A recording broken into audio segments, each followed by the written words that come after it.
ఒకటి ఉంది కాశీ అని చూపడం కోసమే మీరు ఇలా వచ్చావు అని అన్నాడు అనమాట.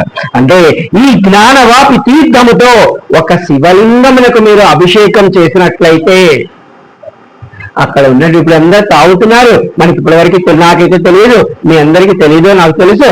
అంటే మీరు ఒకవేళ ఈసారి వెళ్ళి జ్ఞానవాపి దగ్గర ఇంకొంచెం నీళ్లు పట్టుకొని మీరు ఆ కాశీ విశ్వనాథునికి మీరు వరుసకి వెళ్ళినప్పుడు లేకపోతే మరోసారి వెళ్ళినప్పుడు మీరు అలా ఆ యొక్క అంటే కాశీ విశ్వనాథుకే చెప్పలేదు ఇక్కడ, ఈ జ్ఞానవాపి తీర్థ జలంతో ఒక శివలింగమునకు అభిషేకించిన సమస్త తీర్థ జలాలతో అనంత శివలింగాలకు అభిషేకం చేసిన ఫలితం మీకు వస్తుంది. అంటే ఈశ్వరుడు ఇక్కడ చూస్తూ ఉంటాడు. మీకు నేను చాలాసార్లు చెప్పాను, కాశీలో మీరు ₹1 దానం చేశారనుకో, వీడు ఎక్కడ సంపాదించి ఇవ్వాలి, వీడు ₹1,00,00,000 దానం చేసిన ఫలితం ఇచ్చేస్తాను వీడికి. చూసారా ఈశ్వరుడి కృప. నిజంగా నాకైతే ఆనందం ఆనందం ఆనందంలో ఉంది. ఈ జ్ఞానవాపి తీర్థముతో ఇలా చెప్తున్నాడు, ఎవరు ఈ జ్ఞానవాపి తీర్థమును కానీ, అంటే కాశీలో ఉన్నాం కాబట్టి మనకు అవసరం లేదు, ఒకవేళ కాశీ నుంచి బయటకు వెళ్ళే వాళ్ళు ఎవరైనా ఉన్నారనుకోండి, అటువంటి వారట ఈ జ్ఞానవాపి తీర్థ జలములు కానీ వాళ్ళ పక్కన పెట్టుకొని పోతుంటే, ఒకవేళ వాళ్ళ ట్రైన్లో పోతుంటే ఇంకెక్కడైనా పోతుంటే షాకిని ఢాకిని ఎటువంటి భూత పేత ప్రచాచాలు ఏమన్నా ఉన్నప్పటికీ, లేకపోతే అయ్యో వీరు కాశీలో వచ్చాడని ఇంకొకరు నరదిష్టి కానీ, లేకపోతే ఇంకొక భయంకరమైనటువంటి వ్యాధి వచ్చేది కానీ, అవన్నీ అట అయ్యో వీడి దగ్గర జ్ఞానవాపి తీర్థ జలం ఉంది కాబట్టి నేను పగని పారిపోతాయట. ఎందుకు? జ్ఞానం ఉంది అక్కడ. ఆ తీర్థములో బగబగా బగబగా బగబగా మండేటువంటి ఈశ్వరు యొక్క జ్ఞానాగ్ని ఉంది. ఆ జ్ఞానాగ్ని ఏం చేస్తుందంటే ఇదంతా పారిపోయేలా చేస్తుంది అని ఆవిడ చెప్తుంది అనమాట. నిజంగా చూడండి, అంటే ఈ జ్ఞానవాపి ఆవిడ చెప్తుంది సాక్షాత్ ఈశ్వరి యొక్క జ్ఞాన ద్రవ రూపము అని చెప్తుంది. ఈ జ్ఞానవాపి జలాన్ని మనం ఇప్పుడు చెప్పుకున్నాము. ఈ జ్ఞానవాపి ఇంత మహిమాన్వితమైనది కాబట్టి ఈ జ్ఞానవాపి యొక్క ఈ యొక్క తీర్థమును నిరంతరము దండపాణి, అందుకే మనకి 32వ అధ్యాయంలో దండపాణి వృత్తాంతం వచ్చింది. అంటే ఈ దండపాణి ఎవరంటే మీకు చెప్పాను, ఒక యక్షుని కుమారుడు 8 సంవత్సరములో కాశీకి వచ్చి కాశీని ఆశ్రయించి విశ్వనాథుని చేత కాదు, నా తల్లి జగన్మాత అన్నపూర్ణ చేత నీవు జ్ఞానదాతవు, అన్నదాతవు, జ్ఞానదాతవు, మోక్షదాతవు అని వరం ఇప్పించుకున్నాడు. ఆవిడ చెప్పింది, నాయన అన్నం పెడతాను అంటున్నారా అందరూ, కాబట్టి ముందు నీ అనుగ్రహం ఉంటేనే నా దగ్గరికి వస్తాడు వాడు అన్నానికి. అంటే దండపాణి అనుగ్రహం ఉన్నట్లయితేనే కాశీలో నా తల్లి అన్నపూర్ణ వద్ద భోజనం చేయగలము. అంటే అన్నదాత.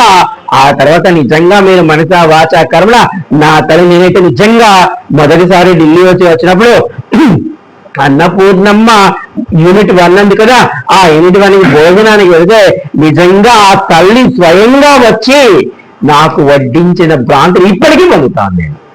నేను ఎప్పుడన్నా వెళ్ళాను అనుకోండి, నా తల్లి పెడుతుంది నేను తింటున్నా. మళ్ళీ యూనిట్ 2కి వెళ్తే నాకు అనిపిస్తుంది, అక్కడికి అనిపించాను. యూనిట్ 1లోకి వెళ్ళామనుకోండి, అప్పుడప్పుడు వెళ్తాను, 1 నెలకు 2 నెలలకు ఒకసారి. అలా వెళ్ళినప్పుడు అమ్మ తినాలి, అమ్మ ప్రసాదం తినాలని పోతాను నేను. అలా వెళ్ళినప్పుడు నిజంగా నా తల్లి అలా నాకు పెట్టిన అనుభూతే నాకు కలుగుతుంది, అలానే అనిపిస్తుంది. ఇది అన్నమాట. అంటే మొన్న మనందరం కూడా ఏదో యాత్రకి వెళ్ళాం కదా, ఈ యొక్క సప్త ఘాట్ల యాత్రకి వెళ్ళాం. మేము అలా వెళ్ళి మళ్ళా మేము విశ్వనాథుడి గుడి దగ్గరే మేము దిగేసాము, మణికర్ణిక తీర్థం. అక్కడ మేము గబగబా నలుగురిని అక్కడికి వెళ్ళగానే మమ్మల్ని లోపల గబగబా పిలిచి అన్నం పెట్టారు అక్కడ అన్నపూర్ణమ్మలో. నేను అనుకున్నాను, ఆవిడ ఆడపిల్లలు తీసుకొని తిప్పాడు, అలసిపోయిన బిడ్డలు మళ్ళీ ఎక్కడ వెళ్ళి వండుతుంది లత, కాబట్టి వీరికి ముందు తినాలి అని ఆవిడ తినిపించి, లేదమ్మా ఇది చాలా సార్లు జరిగింది నాకు కాశీలో. మేము ఏదో ఊరికి అలా దర్శనానికి వెళ్తాము, అనుకోకుండా మేము అన్నపూర్ణమ్మలో వెళ్ళిపోతాం. ఆడ ఎవరో ఒకటి తెలిసిన వాళ్ళు రండి పోదామని చెప్పి అలా వెళ్ళిపోదాం. అప్పుడు అనుకున్నా నేను, నాకన్నా నా ధర్మపత్ని మళ్ళీ ఎక్కడ వండుతుంది పోయి, కాబట్టి ఇక్కడ తినేసి పోయి కొంచెం విశ్రాంతి తీసుకుంటారు. ఇది నా తల్లి అనుగ్రహం. జ్ఞానవాపి అక్కడ చెప్పింది, ఈ జ్ఞానవాపి జలాన్ని నిరంతరము దండపాణి అనుచరులైనటువంటి సంభ్రమ విభ్రమలు రక్షిస్తూ ఉంటారు. అంటే మనం నిజంగా ఇప్పుడు మీకు చెప్పాను, సంభ్రమ విభ్రమలు ఏం చేస్తారంటే, కాశీకి మనం వచ్చామనుకోండి, వీడు యోగ్యుడు అనుకుంటే, ఇదిగోరా ఈశ్వర దర్శనం చేసుకో, నువ్వు ఇదిగోరా నా తల్లి జగన్మాత దర్శనం చేసుకోవాలని మనకి చూపిస్తాడు. ఒకవేళ మనం యోగ్యత లేదనుకోండి, కొన్ని పరీక్షలు పెడతాడు. ఈ పరీక్షలు మనం నిజంగా మీకు చాలాసార్లు చెప్తున్నాను, కాశీలో మీకు ఏదైనా ఒక బాధ కలిగిందంటే వెంటనే మీరు దండపాణి దగ్గరికి వెళ్ళిపోండి.